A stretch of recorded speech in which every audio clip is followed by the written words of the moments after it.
British Advanced Pain Clinic, నొప్పి మాయం surgery దూరం. For appointments 9155515563. తేజస్వి అనగానే జనాల్లోని గుర్తుండేది ఒక బోల్డ్ క్యారెక్టర్. నిజం చెప్పాలంటే బిగ్ బాస్ 1 నా పేరు సగం పాడవడానికి ఆ సీజన్ కారణం. బిగ్ బాస్ స్టెప్ తీసుకోవడమే చాలా తప్పు. దాని తర్వాతే సినిమా ఆఫర్స్ అన్ని ఆగిపోవడం కానీ నేను కెరీర్ కి బాగా గ్యాప్ రావడానికి కారణం. నేను సినిమాలు మానేసా, నేను ఇంకా యాక్టింగ్ చేయను, నేను ఇలాంటి కథలన్నీ పడ్డాను. ఐస్ క్రీమ్ వల్లే తేజుకి ఎఫెక్ట్ అయ్యిందంటే యాక్సెప్ట్ చేస్తారా? రామ్ గోపాల్ వర్మ నిన్ను యాక్ట్రెస్ చేస్తాడంటే చిన్నప్పటి నుంచి ఎంతమంది డేట్ చేసావు? I'm at my 4th now. ఇప్పుడు డేటింగ్ లో ఉన్నావా? వాడు మళ్ళీ నువ్వు యాక్ట్రెస్, నువ్వు బికినీ వేసుకున్నావు, నువ్వు రామ్ గోపాల్ వర్మతో పనిచేసావు, నువ్వేం చేస్తుండవా? స్టిల్ ఎవరు లేరా నీతో? పిల్లల్ని ఇప్పటికి నీళ్ళు వస్తున్నాయి. బిగ్ బాస్ నుంచి ఇప్పుడు దాకా నా హార్ట్ బ్రేక్ అవుతానే ఉంది. నేను ఇప్పుడు ఏడుస్తున్నా, but at the same time నేను రికగ్నైజ్ చేయగలుగుతున్నాను నేను ఎందుకు ఏడుస్తున్నాను. తెలుగు వాళ్ళ అబ్బాయిలని ఎవరినైనా నార్మల్ డేట్ చేయాలన్నా లవ్ చేయాలన్నా సేమ్ పాయింట్ వస్తుంది. నేను తెలుగు అమ్మాయినే, కానీ ఒక తెలుగు ఫ్యామిలీ నన్ను యాక్సెప్ట్ చేయాలి అంటే బాబోయ్ 3 years అయింది బిగ్ బాస్ అయ్యి. అప్పటి నుంచి ఫోన్ చేసి ఇంటర్వ్యూ అని సావ కొడుతున్న శివ, ఫైనల్లీ నేను కలవడానికి వచ్చాను. How are you feeling? ఏం లేదు, I think Bigg Boss house లో నువ్వు అసలు ఎలాంటి ఇంటర్వ్యూస్ చేస్తావు ఏంటి నాకు ఐడియా లేదు. ఇవన్నీ తెలియకుండా ఫ్రెండ్షిప్ చేశాను నేను శివ తోటి. తర్వాత బయటకు వచ్చిన తర్వాత ఇంటర్వ్యూస్ చేసి అనవసరంగా వీడి షోకి వెళ్ళి దొరికిపోవడం ఎందుకని చెప్పి రాలేదు. కానీ ఇప్పుడు నేను దొరికిపోవడానికి వచ్చాను, ఎందుకంటే నాకు ఇంక అన్ని దాటేశాను. శివ నువ్వు ఏమడుగుతావు అంటే నీ దమ్ము, కమాన్ బ్రింగ్ ఇట్ ఆన్. లేదు ఎందుకంటే మాక్సిమం బ్యాడ్ నేమ్ నువ్వే తెచ్చేసుకున్నావు కాబట్టి నాకేం ప్రాబ్లం లేదు. చెప్పు. హాయ్ హలో నమస్తే, నేను మీ anchor Shiva. Welcome to iDream Media. ఈ రోజు మన ముందున్న గెస్ట్ ఆల్రెడీ నేను ఇంట్రడక్షన్ ముందే తన నా గురించి ఇంట్రడక్షన్ ఇచ్చేసింది కాబట్టి తేజుతో మాట్లాడి పెద్దతనం వచ్చింది ఏంటో సడన్ గా మధ్యలో తేజుతో మాట్లాడి తనల్ని పొడిచే క్వశ్చన్స్ అడిగి తను ఏం చెప్తుందో అది తర్వాత రీల్స్ లో పెట్టుకొని ఈ ఇంటర్వ్యూని ఎలా కూడా ఫేమస్ చేద్దాం. ఓకేనా? ఎలా ఉంది ఏంటి స్టూడియోనా లైఫ్ రకరకాలుగా ఉంది నిజం చెప్పాలంటే. అంటే నా లైఫ్ లో హ్యాపీయెస్ట్ ఇయర్ ఇదే, సాడెస్ట్ ఇయర్ కూడా ఇదే. అంటే హ్యాపీనెస్ సాడ్నెస్ రెండు ఒకే టైంలో అటు ఇటు ఇలా. సాడ్ మూమెంట్ అంటే లైఫ్ అంటే నా స్టోరీ నీకు తెలియదేమో, మళ్ళీ చెప్తాను ఒకసారి స్టార్టింగ్ నుంచి. 15 years ago ఇంట్లో నుంచి పారిపోయాను. అప్పటి నుంచి డబ్బులు సంపాదిస్తున్నాను, వస్తున్నాయి పోతున్నాయి. కోవిడ్ వచ్చింది, బిగ్ బాస్ చేశాను నీతో, డబ్బులు వచ్చాయి, కారు కొనుక్కున్నాను. కారు మళ్ళీ ఏంటంటే పని చేసి చేసి చేసి ఒక పాయింట్ తర్వాత నాకు కూడా ఇంకా అలుపు అనేది వస్తుంది కదా, ఎవరి మీదైనా డిపెండ్ అవుదాం లేకపోతే ఏదైనా చేద్దాం అనే లోపల అసలు వరల్డ్ ఎవరిని నమ్మే పరిస్థితిలో లేవు. సో కష్టపడి పడి పడి పడి పడి కొంచెం అలసిపోయా. అంటే నేను ఏజ్ అయిపోతున్నానేమో కొంచెం నాకు తెలీదు, చూడ్డానికి బాగుంటానులే లోపల ముసలిదాన్ని అయిపోయాను. బట్ నో, అప్పుడప్పుడు ప్రతి మనిషికి తను చేస్తున్న దాని మీద కొంచెం ఇంకా లైక్ విసుగు లేకపోతే ఏదైనా వస్తుంది కదా. సో ఈ year I got a little tired. నేను ప్రేమించి జనాలని, నా పనిని, అన్నిటినీ అలసిపోయా. ఇప్పుడు కొంచెం బ్రేక్ తీసుకోవాలి. ఇప్పుడు ప్రేమించిన జనాలను దూరం పెట్టావా?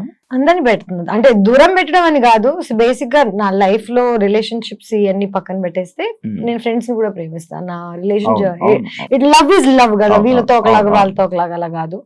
బట్ లాస్ట్ ఇయర్ నుంచి ఈ ఇయర్ వరకు కొంచెం కష్టం అవుతుంది జనాల్ని నమ్మడం, ప్రేమించడం. అంటే నేను ఎంత చీట్ చేసిన తర్వాత కూడా సర్లే మళ్ళీ ఇంకొక ఛాన్స్ ఇచ్చే టైపు. ఇప్పుడు ఏ విసుగు లెవెల్కి వచ్చానంటే ఎందుకు అనవసరంగా టైం ఇవ్వడం, లేకపోతే నా టైం ఇవ్వడానికి ఆలోచిస్తున్నా జనాలని. ముందు ఆలోచించేదాన్ని కాదు, టైం డబుల్ అయిపోయింది ఇప్పుడు. మామూలుగా నిన్ను కూడా దెబ్బేస్తారు, నీకు కూడా ఇమాజిన్ నేను తెలియజేద్దాంలో ఉంటానా చూడడానికి. మోసపోతుంటావు నార్మల్ గా. మోస్ట్లీ నమ్మకం అనేది నాకు జనాల మీద రావడం చాలా కష్టం. బికాజ్ నేను చూడడం అంటే చిన్నప్పటి నుంచి ఒక స్టేబుల్ ఇది లేదు కదా. పేరెంట్స్ ని ఎవరిని నన్ను ఎవరైనా నమ్మాలంటే నేను అందరికన్నా ఎక్కువ ఆలోచించాలి. నేను అసలు ఆలోచించాను, చాలా ఓపెన్ గా ఫ్రీగా అందరిని నమ్మేసి దెబ్బ అయిపోతుంటాను. డబ్బుల విషయంలో, ప్రేమ విషయంలో, you name it I have it. ఊరికి అలా సరదాగా వీకెండ్కి వెళ్ళి బిల్లులు కట్టొచ్చేస్తుంటాను. తాగింది లేదు, పీకింది లేదు. ఏంటో నేను చూడడానికి చాలా రిచ్ కిడ్ లా ఉంటాను అనుకుంటా, యాక్చువల్లీ చాలా పూర్ నేను. కానీ మొహమాటం కొద్దీ కొన్నిసార్లు దొరికిపోతుంటాను నేను. I think, తీసుకో అని చెప్పి వస్తా ఇంటికి. తర్వాత అయ్య బాబా నీకు ఉంటాయి కదా సిచ్యువేషన్. అది నేను ఎందుకు కట్ట నాకేం అవసరం. తాగింది నువ్వు కూడా కాదు. అఖిల్ తో ఎలా ఉంది బాండింగ్? అంటే లైక్ మొన్న సెలూన్ ఓపెన్ చేస్తే కూడా నేను లేను ఇక్కడ, బాంబేలో ఉన్నాను నేను. గత 6 months నుంచి ఐ బీన్ వర్కింగ్ అండ్ నా బీన్ ఇన్ బాంబే. డిస్కవరీలో ఒక షో చేశాను, దాని ప్రమోషన్. అఖిల్ నేను we were very close on the show. దాని తర్వాత బీబీ జోడీ చేసాం.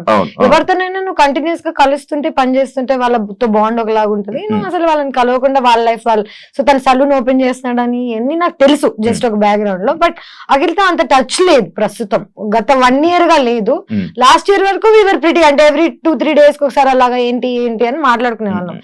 ఆటోమేటిక్ గా లైఫ్ లో కొంచెం అలా వెళ్ళిపోతాం కదా, అంటే you go in to different directions. ఇప్పుడు బిగ్ బాస్ లో మనం అందరు తెలుసు మనకి, బిందు, శ్రవంతి, ఆర్యానా అందరితో ఒకటి ఉంది. బట్ ఎవరు ఏం చేస్తున్నారో ఎవరికి తెలియదు. ఎగ్జాక్ట్లీ. నువ్వు ఆర్యానాతో టచ్ లో లేవు ఎందుకు? మీరందరూ బాగా కలిసి పార్టీ చేసేవాళ్ళు అంతా.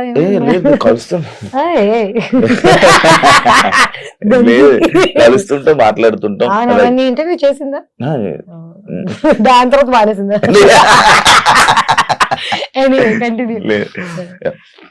తేజస్ని మడివాడ అనగానే తేజస్విని కాదు, first of all Tejaswi. Thanks రా బాబు, నాకు వచ్చేస్తుంది రాదు. తేజస్వి అనగానే జనాల్లోని గుర్తుండేది ఒక బోల్డ్ క్యారెక్టర్, ఒక ఓపెన్ మైండెడ్ తేజస్విని. అంటే అలా జనాల్లోని అలా పేరు తెచ్చుకోవడమే నీకు ఇష్టమా, లేకపోతే ఎందుకు అలా? జనాల్లో ఎలా పేరు తెచ్చుకోవాలో మన చేతిలో ఉంటుందా? జనరల్ నేను ఈ రోజు ఇది ప్లాన్ చేసుకుని జనాలందరూ నన్ను ఇలా యాక్సెప్ట్ చేయాలి, ఇలా యాక్సెప్ట్ చేయాలి, నా గురించి పద్ధతి గల పిల్ల అనుకోవాలి అని 100 మంది అనుకుంటారు. బట్ జనాలు మనల్ని ఎలా పర్సీవ్ చేస్తారనేది మన చేతిలో ఉండదు. నిజం చెప్పాలంటే బిగ్ బాస్ 1 నేను వెళ్ళక ముందు ఫస్ట్ నేను 2 సార్లు వెళ్ళాను కదా. నాకు బిగ్ బాస్ 1, బిగ్ బాస్ 2 నాకు నా లైఫ్ లో. So Bigg Boss first time నేను వెళ్ళినప్పుడు I was 25 years old. And అప్పటి వరకు నాకేంటి చిన్న bubbly image, Ram Gopal Varma cinema చేశాను, ఏదో వాట్ ఎవర్. బోల్డ్ అనేది ఎందుకుందో నా జీవితంలో నాకు తెలియదు. But I think it's because of how I talk. నేను ఎలా మాట్లాడతానంటే మేబీ కొంచెం రూడ్ గా ఉంటుందేమో, but I'm very straight forward. My straight forward అప్పుడప్పుడు కొంచెం తెగుతుంటది అంతే, దట్స్ అబౌట్ ఇట్. గుచ్చుతా ఉంటుంది జస్ట్ నీ క్వశ్చన్స్ లాగా. అంతే కదా, స్ట్రైట్ ఫార్వర్డ్ క్వశ్చన్స్ గుచ్చుతాయి జనాలకి, నా ఆన్సర్స్ అలాగ ఉంటాయి. సో బిగ్ బాస్ సీజన్ 2 లో నా మీద జరిగిన ఒక ప్రాపగాండా, నేను జర్నలిజం స్టూడెంట్ ని, there is something called propaganda. ఒక ప్రోడక్ట్ నమ్మాలంటే, ఒక ప్రోడక్ట్ కి ఒక ఇమేజ్ రావాలంటే దానికి నువ్వు కష్టపడి ఒక ప్రాపగాండా చేస్తావు.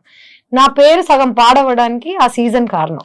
బికాస్ నా మీద బ్యాడ్ నేమ్ కానీ జనాలని నన్ను ఎలా పర్సీవ్ చేయాలో అనేది ఒక ప్లాట్ అండ్ ప్లాన్ తోటి ఆ సీజన్ లో జరిగింది.